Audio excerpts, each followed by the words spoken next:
Mok Jin-lee has stepped into a future where martial arts and machines share the same battlefield, but the payoff here is not just another fight. By Chapter 20, a red core, a prison alarm, and a wounded young man suggest the system itself may be waking up. Spoiler warning for Chapters 11 through 20 of this Korean manhwa. The setting is a far future universe where the old martial world idea of strength still rules, only now it exists beside spaceships, high-tech facilities, bounty hunters, and strange cosmic weapons. Mok Jin-lee and Sarayoung are part of a story where ancient martial power keeps colliding with systems nobody fully understands, so this recap follows only the visible chapter evidence and avoids guessing unreadable names, techniques, or factions. Chapter 11 is difficult to read in detail because the supplied image is extremely compressed, but the direction of the story is still clear. The chapter opens in dark blue and purple visuals that feel cosmic, artificial, or energy-filled, immediately pulling the recap away from ordinary bounty work and back into the weird sci-fi martial world atmosphere. Several close-ups show human or humanoid figures reacting and speaking, but the faces and dialogue are too unclear to identify safely. The middle portion appears to include conversation and at least one tense action beat with bright effects. Later panels intensify with blue, purple, and yellow energy, suggesting a confrontation or power activation. The safe takeaway is that the previous danger has not resolved. It has turned into an unstable phenomenon that pushes the cast toward a larger mystery. Chapter 12 gives that mystery a stronger shape.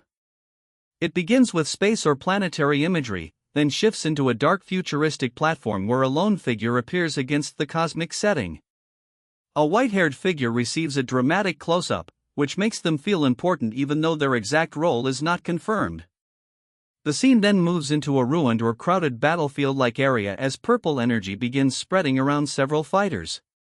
Multiple figures stand before a violet force that could be an aura, portal, or supernatural field, while a woman reacts inside the glow. A dark-haired male figure faces the threat more calmly than the others, suggesting either confidence or experience. By the end, the confrontation swells into a golden-purple burst, implying a major activation, arrival, or technique clash that changes the scale of the conflict. Chapter 13 shifts from open confrontation into a stranger, more symbolic explanation.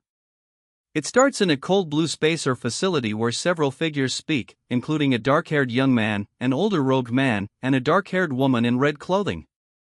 The dialogue is not readable enough to confirm what they say, but the scene then moves into a darker inner space-like setting.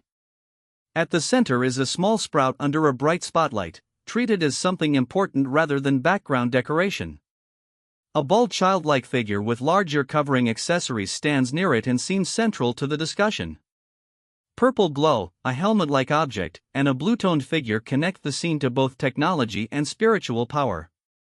Then the red monster's face appears, screaming or raging, turning the quiet symbol into a warning that something dangerous is awakening underneath the explanation. Chapter 14 begins with a tense exchange among space fantasy characters. A pale-haired, blue-eyed figure appears serious, a dark-haired man with glasses reacts sharply, and a dark-clothed female-looking figure joins the discussion. The object drawing attention is a glowing golden orb or energy sphere, but the evidence does not confirm whether it is a weapon, a core, a portal, or a cultivation-related object. The chapter then cuts outward into space or a dark cosmic environment, where a massive mechanical or armored presence makes the scale feel much bigger than the characters. After that, the setting shifts to a green forest or alien wilderness. A cloaked figure moves through danger while blue-white power gathers around another fighter. The ending returns to machinery, a circular interface, and a vessel or vehicle entering a dark passage, carrying the group toward a deeper location. Chapter 15 turns the journey into a containment crisis. It starts with hard-to-read travel and conversation scenes through snowy or metallic environments, suggesting the characters are moving between locations while discussing the threat. Then the panels darken into blue and black space-like imagery, implying a descent into a deeper facility, void, or prison zone. A red or purple-haired woman appears near a violent green glow, watching something below or in front of her. At the center of that energy is a restrained or surrounded figure, which could be a prisoner, experiment subject, power source, or trapped combatant. As the green force intensifies, nearby characters react, and a red-eyed armored presence, machine, helmet, or monster-like figure appears in close-up.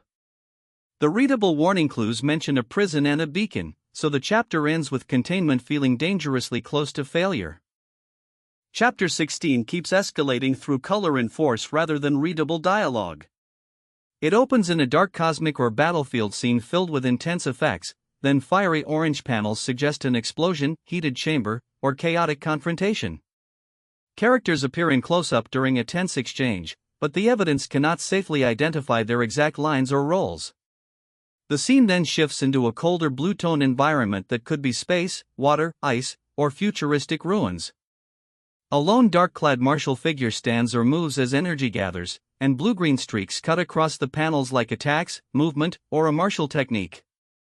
A large teal or green mass dominates the frame, possibly a creature, spirit, machine, or energy manifestation. Purple-red corruption-like visuals follow before a bright golden burst, making the ending feel like a clash, awakening, or purification beat. Chapter 17 moves from raw power into travel and positioning. The opening shows figures in a dark, atmospheric outdoor or ruin setting, with blue-green lighting and mist giving the area a dangerous scouting feel. A dark-haired young man appears alert or concerned, while other characters speak in sequence, though the words cannot be safely read. The chapter then introduces a light-haired or blonde figure amid bright golden light, creating the impression of status, power, or a dramatic reveal. A larger golden-lit structure appears next, resembling a temple, hangar, ceremonial chamber, or futuristic facility. Characters gather in a warmly lit interior, possibly considering their next move, and a small round-faced childlike or mascot-like figure appears briefly among them. The final pages darken again, suggesting the group is approaching a guarded destination or a new ominous threat. Chapter 18 brings the tension into a more personal standoff. It starts inside a bright futuristic room where a small figure stands or kneels while two shadowed figures approach from a doorway. A hooded person is then shown under cold pressure, and one readable insult makes the scene feel like judgment or humiliation rather than normal negotiation. An older man and a white-haired figure appear in the exchange, but most of their dialogue is too small to verify. The setting then shifts outside into heavy rain, immediately turning the mood into a duel or execution setup. A black-haired young man in red and black clothing stands alone and calm while facing two ominous opponents at close range, a pale white-haired figure and another red-clad figure. Red-eyed close-ups and hostile framing leave the chapter on the edge of violence. Chapter 19 starts inside a futuristic interior with a black-haired man in dark clothing and a woman in a red and black uniform. Their body language makes the conversation feel tense. She leans in, continues speaking seriously, and later raises her arm as if declaring something, calling attention, or activating a mechanism.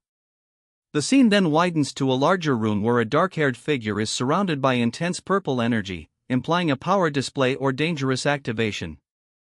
After that, the chapter cuts away from the immediate confrontation and introduces a pale blonde, gaunt man whose readable name is Jeong Rinak. He appears in a formal, shadowed chamber and seems to speak while observing or addressing a glowing image of a blonde woman. The final corridors and doorway suggest quieter strategy is unfolding behind the obvious power struggle.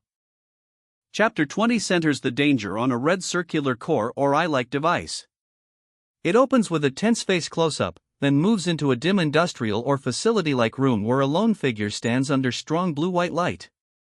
A young woman or armored figure appears calm and formal before the chapter drops into a red-lit chamber focused on the glowing circular object.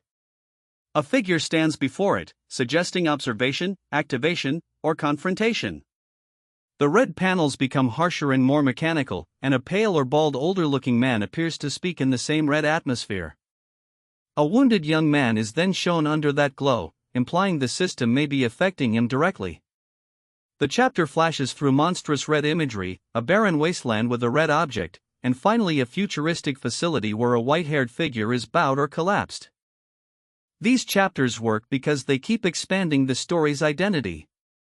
The manhwa is not only using martial world power in space for style, it is building a mystery where martial strength, prison systems, strange cores, and political rooms are all connected.